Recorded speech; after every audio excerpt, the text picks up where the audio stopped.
really excited about today's session with both Sarah and Randy. We're like delivering almost 60 years of combined experience supporting civil service in the government. So, I mean, there is like so much knowledge on this call that I just sometimes feel happy that I get to work with these people on a daily basis. So, really excited for everyone to get a chance to learn from these folks and really have the opportunity to really understand where the ITAR data in your manufacturing environment lives.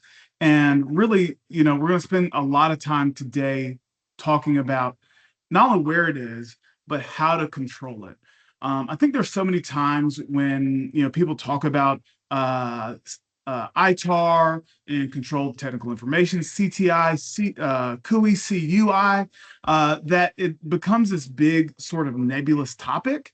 So we really thought about this webinar, and when we decided to put it on, we're like, man, this would be such a good topic to bring some expertise to the front and really allow for the people who do this on a daily basis to really educate the broader community at large about this topic that can sometimes be really confusing.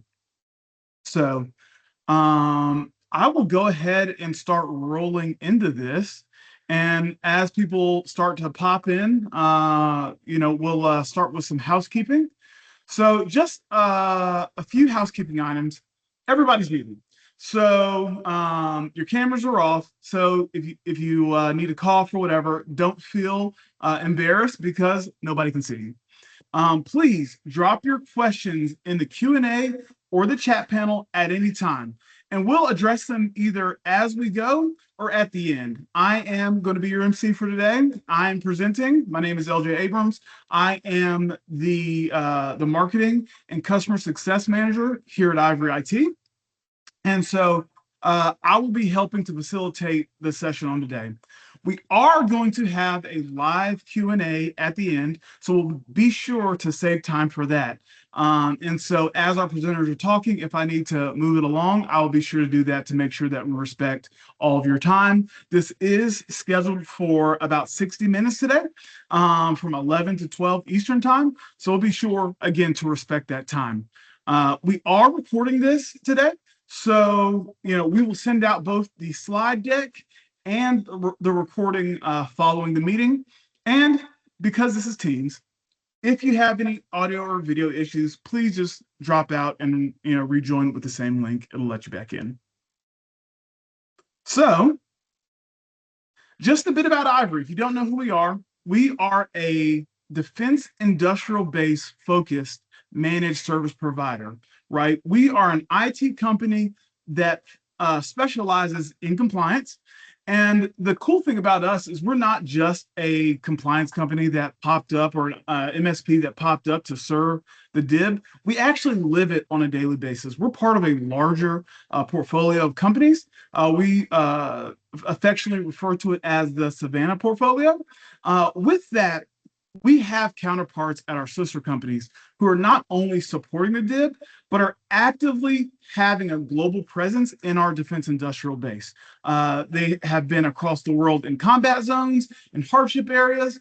And one of the really cool things about it is we are a team of veterans.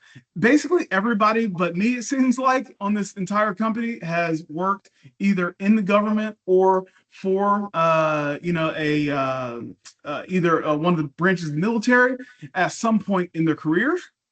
And so we respectfully like to call ourselves a bunch of cyber Marines because we have guys on the team that have dropped into hot zones with patch cables. So a little bit about our speakers today. We have both Mr. Randy DeLarm. He is our Chief Growth Officer here at Iviry. Mr. DeLarm brings nearly 40 years of civil service experience and has a deep understanding of how to do defense IT, right? Not only has he been aligned with this mission for a very long time, but he plays a pivotal role in our mission here at Iviry to safeguard sensitive information and ensure compliance with federal regulations. We also have Sarah Lane. Sarah is our GRC manager here at Iviry.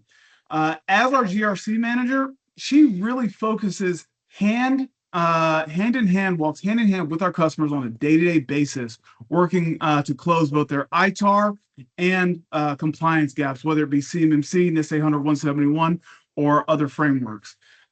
She is a cybersecurity professional who does have a master's degree in cybersecurity, so she is well versed in all these topics. And so I will go ahead and kick it off to Randy and let you take it away.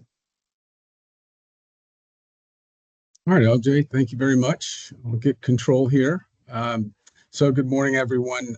So we're going to start today with looking at some basic definitions around ITAR and critical technical information or controlled technical information. So first of all, ITAR is the information that's associated with ITAR and controlled data is contained within systems that are listed in the United States Munitions List, the USML, and it's controlled by the State Department. The other aspect of this is that those systems are purely military or defense, national security related. The EAR, the Export Administration Regulations, is managed by Commerce Department. They have something called the Commercial Control List, or CCL. Those are dual use items. So while they have a commercial application and they're sold commercially, they have a dual purpose role and often are used as well for national defense and national security. And so they make the list too, and they're part of controlled data. So both of these have really address the products and the materials and software, but both of them address the fact that the critical technical information associated with those systems are also protected and included. And that's what we're really going to discuss today. And there are obviously other sources of controlled technical information, but we're specific today around ITAR and the dual use technology of commerce. Okay, so one of the interesting things, and we thought we needed to make this clear up front, is that the State Department provides a very broad definition of what export means. And most people probably wouldn't necessarily look at it this way, so it's important to understand. They have a term called deemed export, and that means it's the unauthorized release of ITAR data to a foreign person, regardless of the circumstances, whether it's digital, whether it's in a conversation or paper copy, in any mode, if you're talking on the phone. So it is not what we typically think about of packing something up and shipping it overseas. It is providing this or allowing access to this data to any foreign person. And foreign person is very much defined and is very specific around what it means to be a foreign person. So it's any obviously non-U.S. citizen, even lawful permanent residents of the U.S. who are not citizens, dual nationals, foreign contractors, international visitors. So the important part of this is that export could happen in your office, at your desk. It could happen in a briefing that you're giving, whether it's in a private setting or a more public conference. So it's important to understand how they define export and in particular, the export of data. Some examples of critical technical information that relates to ITAR are here. I won't read them all, but you can imagine engineering drawings and technical reports, specifications. So there's 21 categories in the CCL that the State Department created. And then the Commerce Department has 9 other categories that they've created. And they're very broad, and it's the information associated with these types of weapon systems or dual use technology that we're talking about. And both of them are very specific about the technical data that pertains to those systems and the critical data that describes those systems, and you're not allowed to share it. You're not allowed to export it. The other main issue is that contractors are required to independently assess whether the data they're sharing, the data they're creating, the data they have is under the guise of ITAR. So typically you'll get something from the contracting officer. There'll be language in a contract. The documents will be labeled, but that is not always the case. And the government lays the burden on the contractor to make sure, regardless of what is labeled or not labeled, that the information can be shared. A lot of the time, the government shares that information, but also if you're a sub, you're a small business and you're working with a prime, they may share it with you and they can help you with that, but it's your responsibility to make sure it's protected. So let's talk a little bit about the levels of information and protection under CMMC. And we'll get into this a little bit more later. There's been a lot of discussion here very recently about CMMC changing and a lot of misunderstanding around what that means. CMMC, at least from a self-assessment and self-attestation point of view, is alive and well. The main piece that's changed with CMMC is the third-party assessments. Nothing else has changed with respect to being compliant with the requirements of NIST 800-171. And so the key here is that technology and people must meet compliance requirements for protecting ITAR data and other controlled technical information. And that's going to be a theme kind of throughout our discussion. There's two pieces of this: the technology you're using to store and process digital information, and the people that are accessing that, or that you provide access to that information. There's two components: the technology and the people, and we'll keep coming back to that as we go throughout the day. At the end of the day, ITAR data is a specific subset of what is generally called CUI, or controlled unclassified information, and it meets the specified CUI requirements, which is a higher level of control under CMMC and the NIST 800. So we talked a little bit about the responsibility being on the contractor to do this. So the contracting officer is not accountable to make sure you understand whether you have ITAR or ear-controlled data. If the contract is silent, generally they're pretty good about it, but you cannot presume the data or the technology isn't controlled technical information. There's a couple of clues. The DFARS clauses listed here are still in play, and very much govern what you can do and how you need to protect the data that you have. So you need to perform your own determination around the export of this data and the products that you have and the technologies that are driving controlled technical information.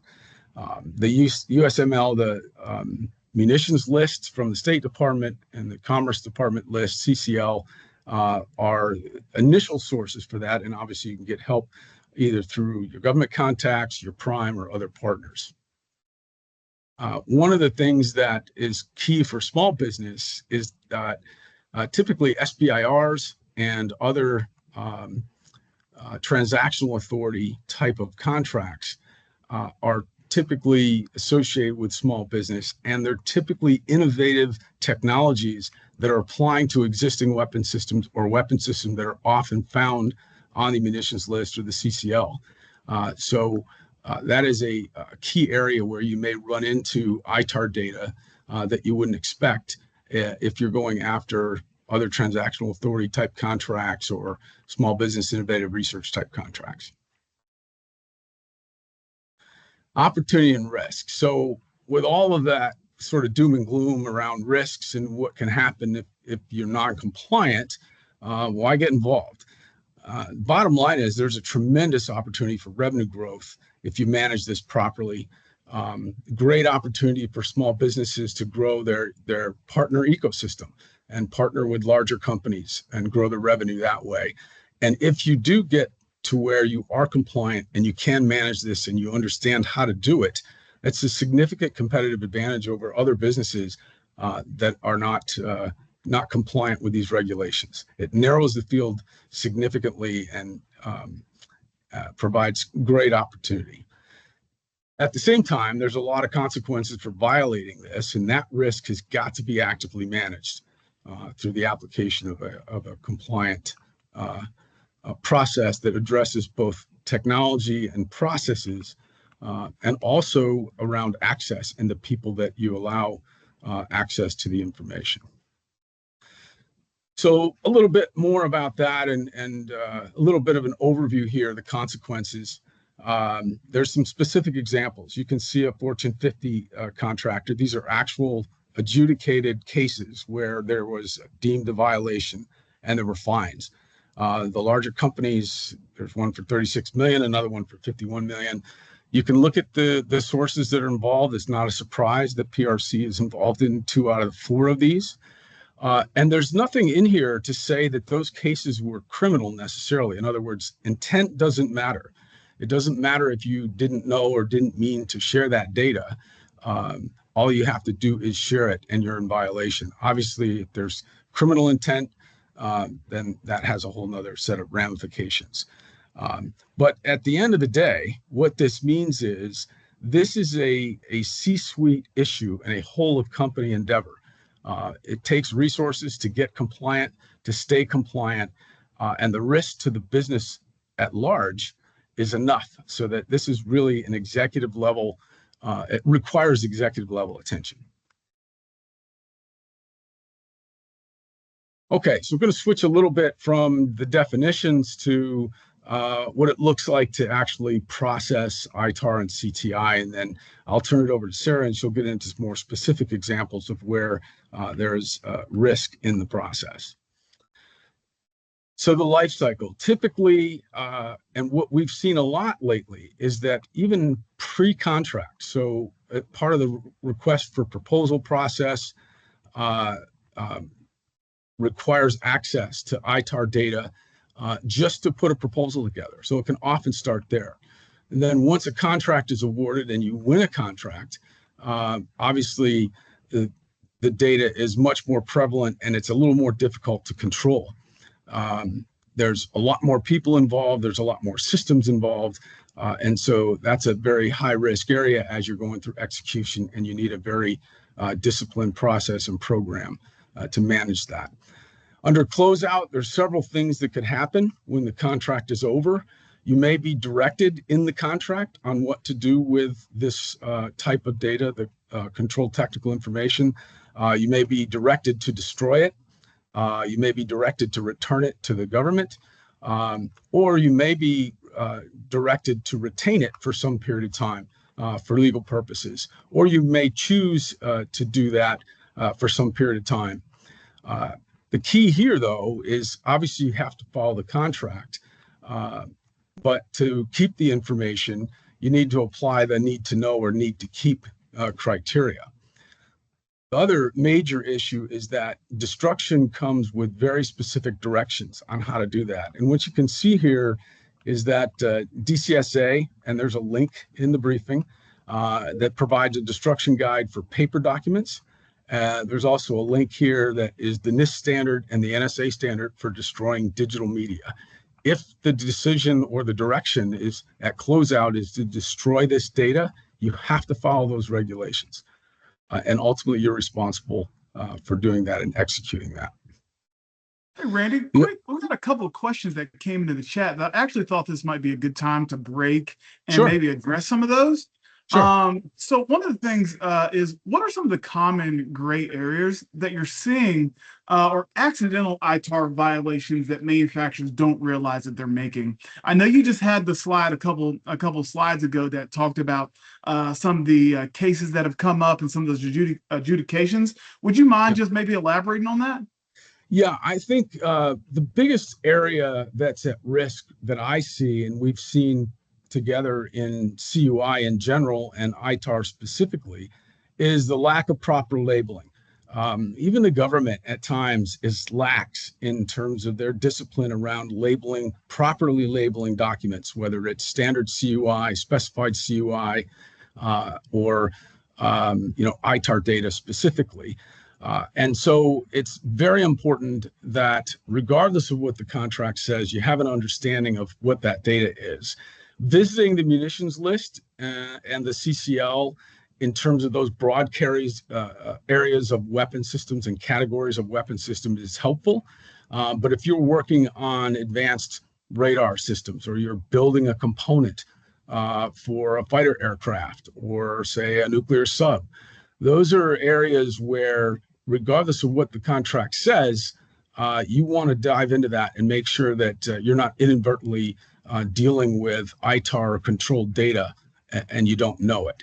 The other thing is being very careful in day-to-day conversations. It's very common with your partners or even internal to a company to talk about a project and what you're working on and where it's going. Classified projects have a lot more control around them, whereas these unclassified projects that have controlled data, it's a lot more common to have discussions that where ITAR data is inadvertently passed. And typically it's around specifications or drawings or things like that. So I would say those are kind of the typical areas where this happens. And Sarah will get into it more. One of the big risks is printed material. You can control digital technology pretty well, but if somebody prints out a document that contains ITAR information and then leaves it in the printer, or leaves it on the shop floor, that's a problem. The last thing I'd say on that is around personnel. So the other side of this, besides the technology that you need to use to protect the data, is that there are very specific requirements for the types of people that can see this data. And effectively, just summarize, U.S. citizens, if they're not a U.S. citizen and they don't have a need to know, it can't be shared. So if you have folks like that who typically work on your production line or your work in your labs, you may have to relook that when you're working on a project that has ITAR data. Awesome. Dude, Randy, you're so knowledgeable about this. I really appreciate that that clarity there. Please continue. Okay, thank you. So we'll talk a little bit about specifically production in the shop floor, because it is a pretty high risk area. Many companies use shop floor automation technology to help with production of articles, even prototypes. They have ERP systems that govern the flow of material and information that supports production. There's printed materials. We have a lot of clients who work off of drawings on the production floor, including some of their process documents. All of those things can contain controlled information, and you need to always understand, are those systems protected? And do you have the right processes and procedures for protecting printed material? The second part of it is not the information, but who has access to it. And I just talked about that a little bit. The same people that have been working your production machinery or in your labs for years doing commercial work, or even doing some defense or national security related work, if you get into ITAR and other controlled technical information, you've got to make sure they meet the personal qualifications for having access to that data.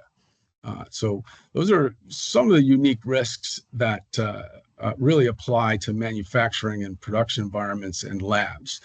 Sarah's going to get into this in a lot more detail, but you got to do due diligence to do that and understand that there's two components of it. The technology used has to meet the requirements for protecting digital data, and the people that have access to that data have to be compliant as well.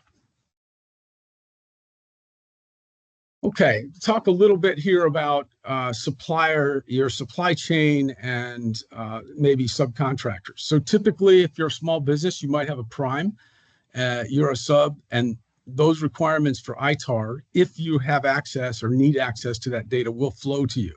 You have that same requirement. It's really kind of a two-step process. Do I need to share this with my subcontractor or supplier? And if you don't, by all means, don't share it, and you don't have to worry about their compliance because you're not providing them access to the data, and you don't need to. Typically, this might happen if you're simply buying a commercial part, from a catalog that's not ITAR controlled itself. There's no need to share specific technical data with them. You just buy in the part that they make. But if the answer is yes, you need them to do something unique, or you need to share the specifications, and that and those specs contain ITAR data, then you need to ensure that they're meeting the same requirements for controlled technical information. I would say in the best case here is apply that need to know principle. And if they don't need to know it, then don't share it and you don't have to worry about this risk. If you determine that they need that data to do what you're asking them to do, then they've got to meet the requirements. And you need to ensure that they're doing that. All right. So a quick little summary here. ITAR regulates access and not just shipment, and the definition of export is much broader than most of us might think initially. It's not necessarily intuitive. The definition of a foreign national or foreign person is not necessarily intuitive. So it's important to understand both of those. The determination whether the information you're using is your responsibility, regardless of what the contract says or how the documents are labeled.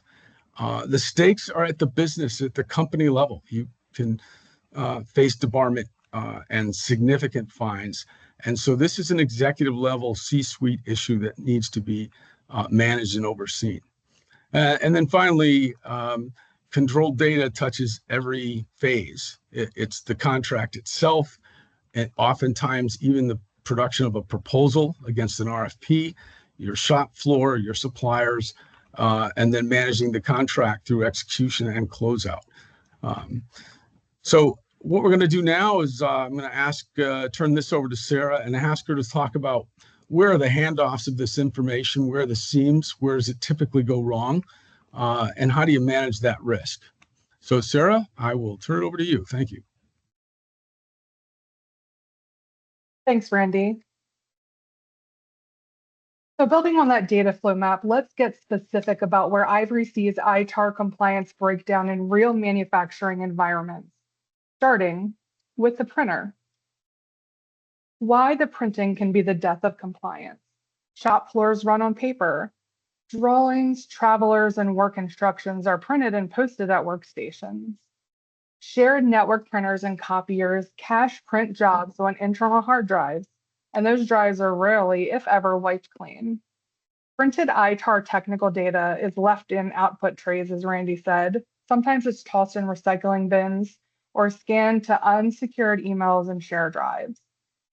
Multifunction printers with a scanned email or scanned to cloud features can reintroduce ITAR data into uncontrolled channels. So essentially, there's no tracking of who printed what, when, or where those copies ended up. And now let's expand the discussion beyond printing and look at some of the most common compliance gaps organizations encounter when protecting ITAR-controlled technical data. Some of these gaps include uncontrolled access to the PLM or ERP system.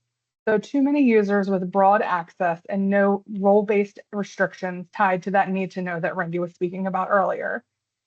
Email and cloud sharing of drawing or specifications without encryption or access controls, especially with suppliers.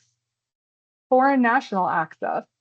So shop floor staff, IT support, or suppliers without proper screening accessing systems containing that ITAR data. Unmanaged removable media, such as a USB drive that moves files to and from the CNC machines and any air-gapped systems. Third-party access, possibly through an offshore MSP. And then shadow IT, meaning personal cloud accounts or personal email are used just to get the job done. The good news is they're also among the most practical and cost-effective issues to remediate once you know where your ITAR data resides and how it's being handled. One of the questions that Iviry gets often is, how do we protect industrial equipment that can't support modern security controls? I think that's one of the biggest cybersecurity challenges facing defense manufacturers. Many CNC machines, PLCs, laser cutters, CMMs, industrial robots, and manufacturing systems were never designed with cybersecurity in mind. The goal under ITAR is not necessarily to make the machine itself secure, it's to protect the ITAR technical data surrounding it and reduce the overall risk. Now, let's talk about what good looks like with some practical next steps.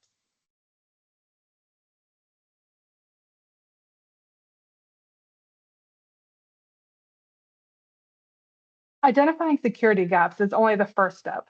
Closing those gaps require implementing the right security controls to reduce the risk and protect the ITAR-controlled data. Let's look at the key controls that turn compliance gaps into a stronger security posture, starting with access control and need to know. So some access control and need to know compliance items, role-based access in the PLM and ERP. So you limit that technical data access to those who only need it for their job. Visitor and foreign national access policies. So screening before systems or floor access is granted. Limiting the ITAR technical data access by role and need to know. Screening visitors, vendors, contractors, and foreign nationals before access to systems. Controlling the privilege access and remote access, and maintaining access evidence for audits and assessments. User training and awareness. 56% of manufacturing breaches involve the human element. According to a 2026 DIBR manufacturing snapshot from Verizon, 3,627 manufacturing incidents occurred, with 2,713 of those being confirmed data disclosure breaches. And the human element was listed 56% of this time for those breaches. For manufacturers supporting the DIB, ITAR technical data represents something even more valuable than money. Engineering drawings, CAD files, manufacturing processes, and defense specifications are attractive targets for nation-state actors, competitors, and cyber criminals. Cyber-enabled fraud accounted for 83% of reported losses in 2024, reinforcing why employees must be trained to recognize phishing, business email compromise, or BEC, fraudulent file requests, and other social engineering tactics before controlled technical data is disclosed.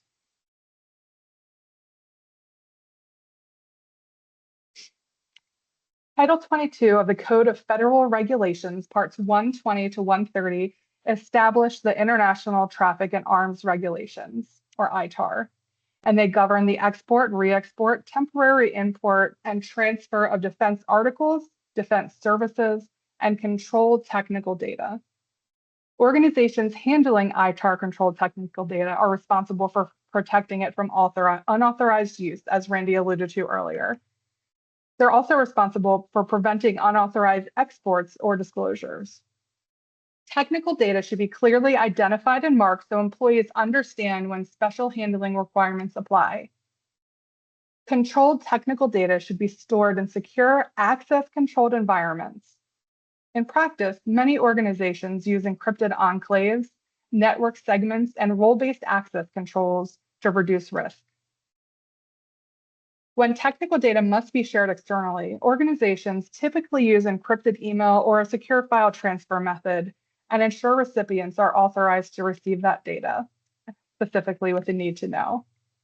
And restricting access to ITAR-controlled technical data based on a documented need to know and authorize U.S. person status where applicable. So compliance isn't just about understanding the regulations. It's about implementing the right controls. You remember the printer risks we identified in segment 3? Unattended documents, unrestricted scanning, retained data, and limited accountability can all expose ITAR-controlled technical data to unauthorized access or disclosure. And with a few targeted controls, the same printer can move from a compliance liability to a more secure and accountable component of the ITAR environment. Let's look at 4 controls that directly address that risk. One control, a secure print job release with a badge-based pickup. The print jobs are held in the printer's queue until the authorized user authenticates at the device. This prevents ITAR-controlled technical data from sitting unattended in output trays. It also ensures only the intended recipient can retrieve sensitive documents. Restricted MFP scan destinations. Configure multi-function printers to scan only to approved secure destinations.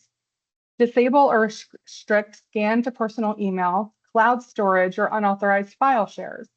This helps prevent controlled technical data from leaving the organization's secured environment through unintended channels.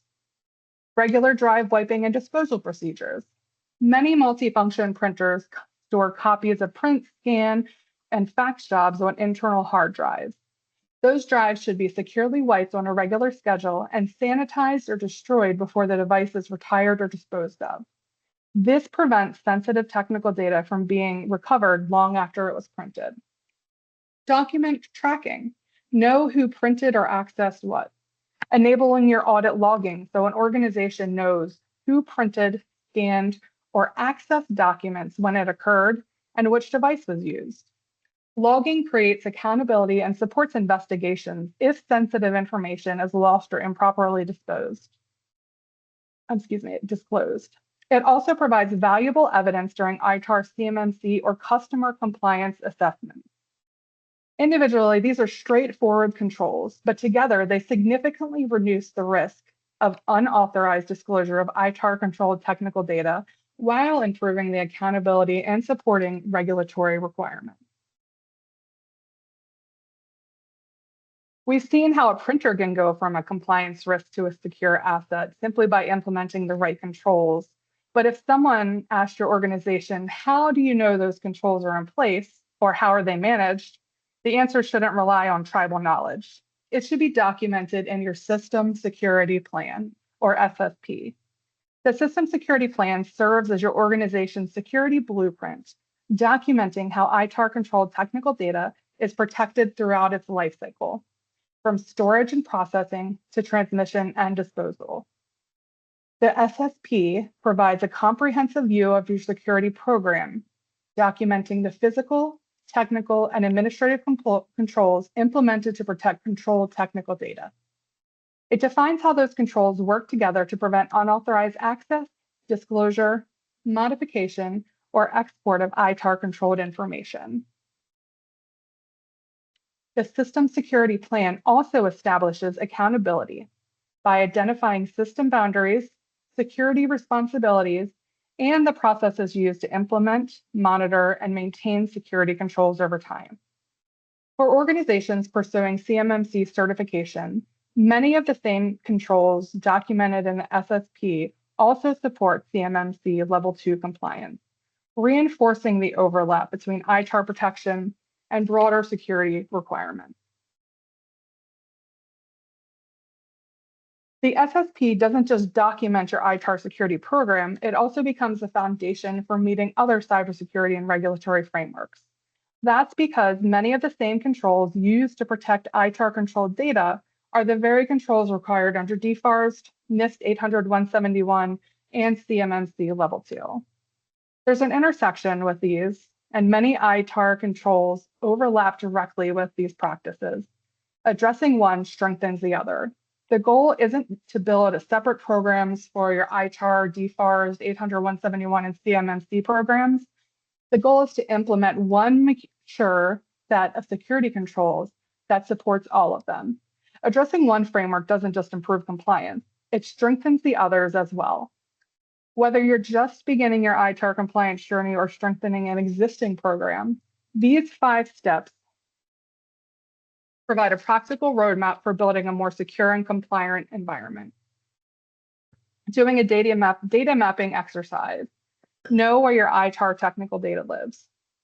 A gap assessment against the 22 Code of Federal Regulations and 800-171. Building or updating your SSP, or System Security Plan. Employee training. What counts as ITAR data, and handling do's and don'ts. And then engaging a partner like Iviry for ongoing monitoring and remediation. That is a lot of ground, but I think the key takeaway is that these are solvable problems and most start with simply knowing where your data is. LJ, back to you for the Q&A. Awesome. Thank you so much, Sarah. That was so good. So I've just got a few key takeaways that I want to leave the group with. And I think the way that Sarah just ended it is how I'll start mine, right? You have to know how your ITAR is actually exported, right? ITAR can be exported not just through email or cloud shares, screens, people, right? It's not just the actual items that go out the back bay door, right? It is all of the above, right? Just like Randy said, you can actually export data just by talking about it to the wrong foreign national. So please understand how ITAR data is exported so that you can prevent it, right? Number two, please know that you're legally responsible. The data handling responsibility sits with you and not the contracting officer, right? While your contracting officer or your prime can be great helpful resources, it's up to you to secure any of the controlled data that you have that sits within your environment. Number three, ITAR is ITAR. Doesn't matter what kind of form it's in, right? No matter if it's printed or if it's on a computer screen, understand that ITAR is ITAR. And then number four, please, you have to know where your ITAR data is. Do you know where it's at today? That is the question you need to be asking both yourself and anyone in your organization that handles this data, right? If you can't identify it, there's no way on God's green earth that you can control it. So please understand where it's at so that you can actually take the proper steps to comply with all the regulations that govern it. So we've got about 20 minutes here for some Q&A. And I've got some really good questions that are here in the chat that people have already left. So I definitely want to go over a couple of those. So it looks like, what's the difference between ITAR, CUI, and CMMC? And with everything in the news lately, is CMMC still something that manufacturers need to worry about? So I'm going to shoot this one over to Sarah. Do you want to go ahead and tackle that? Absolutely. So ITAR, COI, and CMMC data are frameworks that require you to protect information. CMMC is still something that manufacturers need to worry about. However, not in the sense of they need a C3PAO certification. It's a self-attestation. So manufacturers need to be aware of these frameworks and keeping that ITAR data, COI data secure. Awesome. Thanks so much, Sarah, for that. Can we display ITAR or CUI information on monitors, TVs, or shop floor screens like tablet, or does it always have to stay on paper? Sarah, I'll come right back to you for that one as well. Thank you. So ensuring that people have access to that ITAR COI data, that they have the need to know and they're clear for that. And also whichever technology method that you are using to make sure that that is part of your security posture or enclave related to how you share that data. That's also another important thing for displaying any COI on a screen. Awesome. Sarah, again, thank you so much. Looks like one more. What kind of files are actually considered ITAR-controlled or CUI? Are CAD drawings, emails, or manufacturing documents included? Why don't I shoot this one over to Randy? Sure, LJ, thanks. So it's really not defined at the file level. It is what's contained within the file. So for example, if you've got a test report and it's 50 pages long, and 2 of those pages address the technical nature of testing and details that contain that sensitive information, then those 2 pages of that file are what's important and what needs to be protected.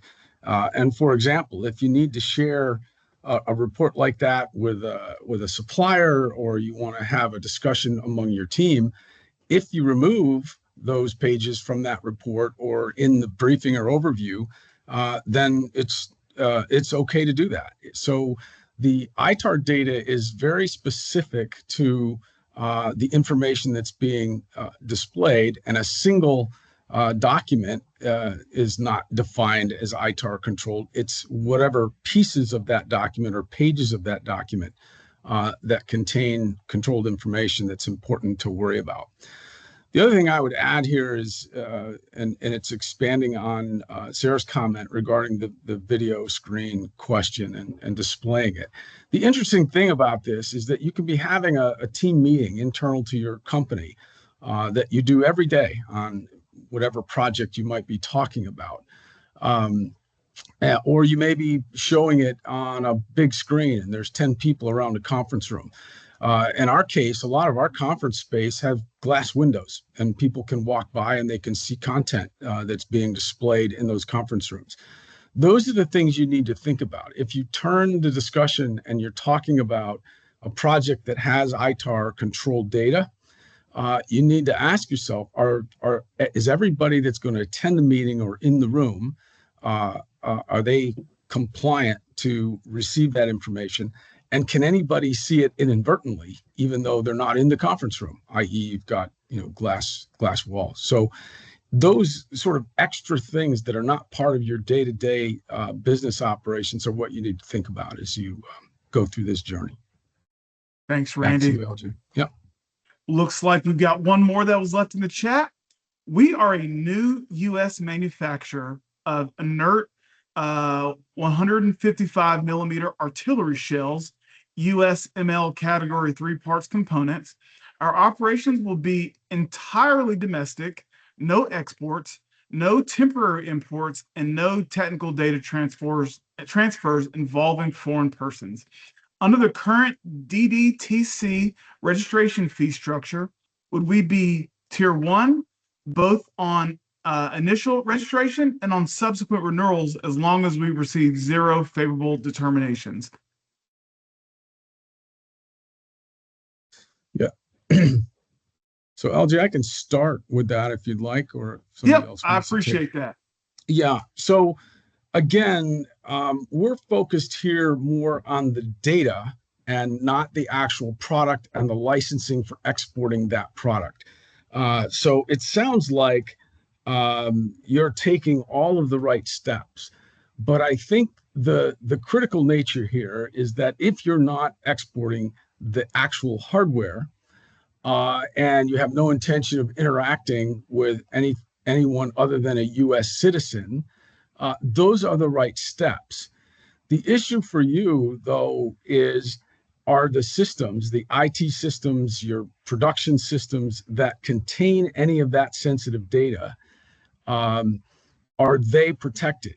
So you can take the right steps in terms of who you provide direct access to, whether it's in conversations or emails or whatever, but the government still requires that the systems you're using to do that, even though your intent is only to share it with the appropriate personnel, if those systems have vulnerabilities, then access to that data could happen without your knowledge or inadvertently. So if you're processing data related to those systems on IT or even your operational technology in some cases where it interfaces with your IT, then you would be required to meet those criteria.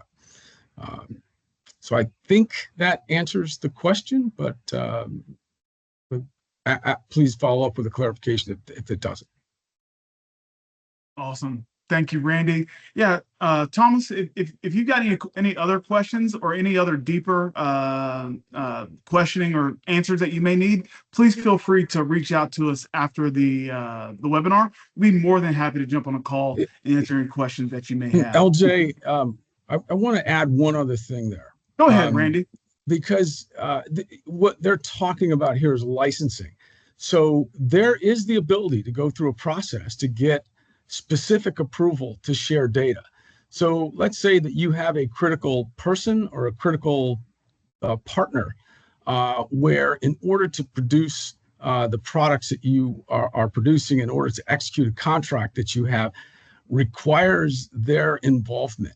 There is a process for going through either the State Department or Department of Commerce, depending on whether it's IR or ITAR, and you can get a license and approval to share that data specifically either with an individual or a particular company. But you cannot do that until you've gone through that process and get licensed to do it.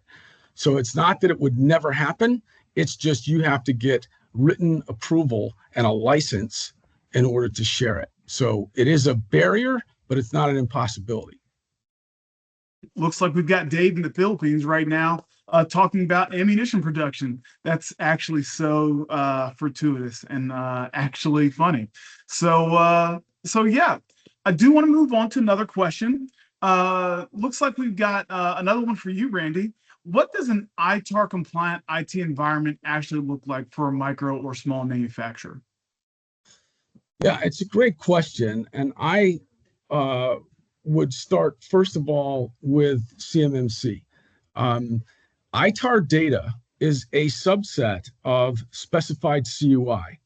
And for the Defense Department, the NIST 800-171 and the CMMC program, without third-party assessment, addresses 99% of what that environment needs to look like, from your technology to your training, to your policies, to your SSP, as Sarah mentioned earlier. The one major difference between the NIST 800 and the application of protecting CUI data in CMMC is that CMMC was left operational technology out of the equation. And in today's environment, IT and OT are becoming much more integrated. And so to the extent that ITAR data is processed for one reason or another as part of your operational technology, that's in scope. But where you would start, in my view, is to do a gap analysis and become CMMC level 2 compliant. And then you can address the very few unique requirements. And I'm talking about data management now, critical data management, not the actual export licenses for products. Where you would start is CMMC level 2, and then address the very few remaining unique requirements around ITAR and operational technology. Awesome. Randy, that was amazing. You are so knowledgeable that sometimes it blows my mind. But yeah, did anybody else have any other questions? I think we are nearing the end, so I just want to make sure we stay respectful of people's times.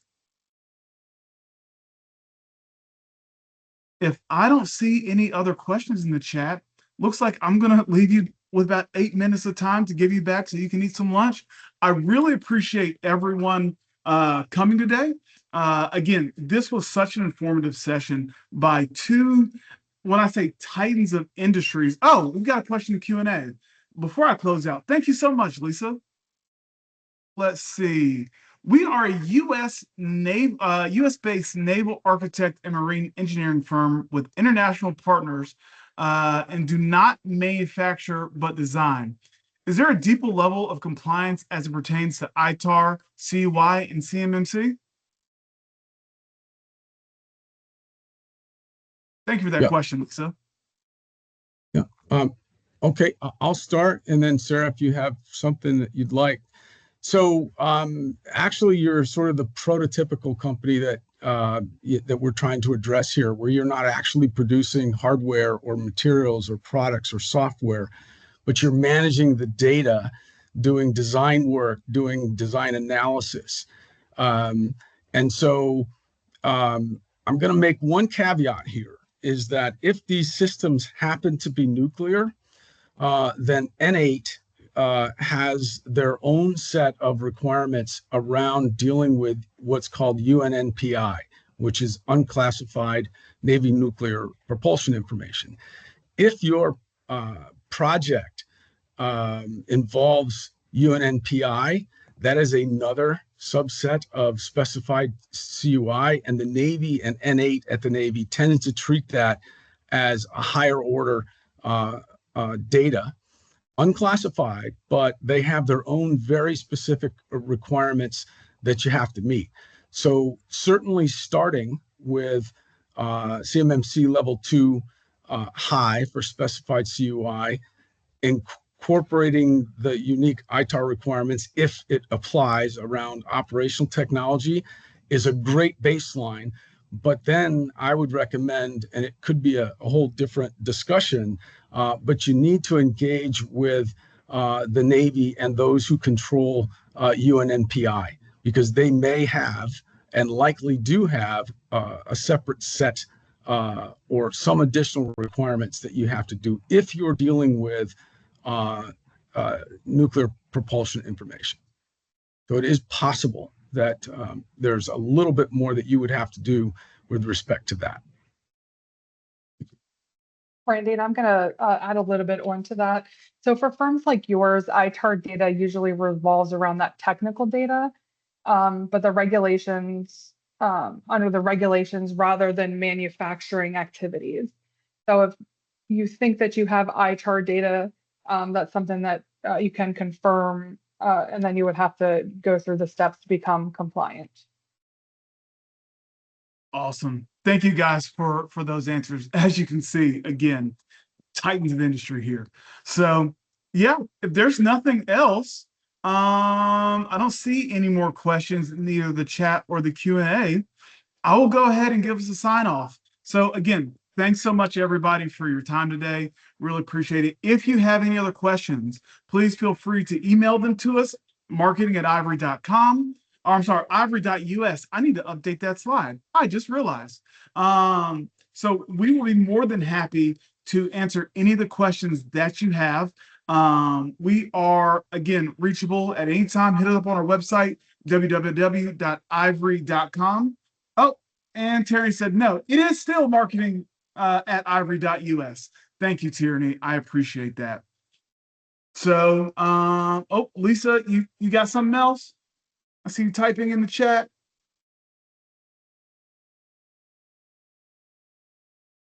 Wow, my mind is blown.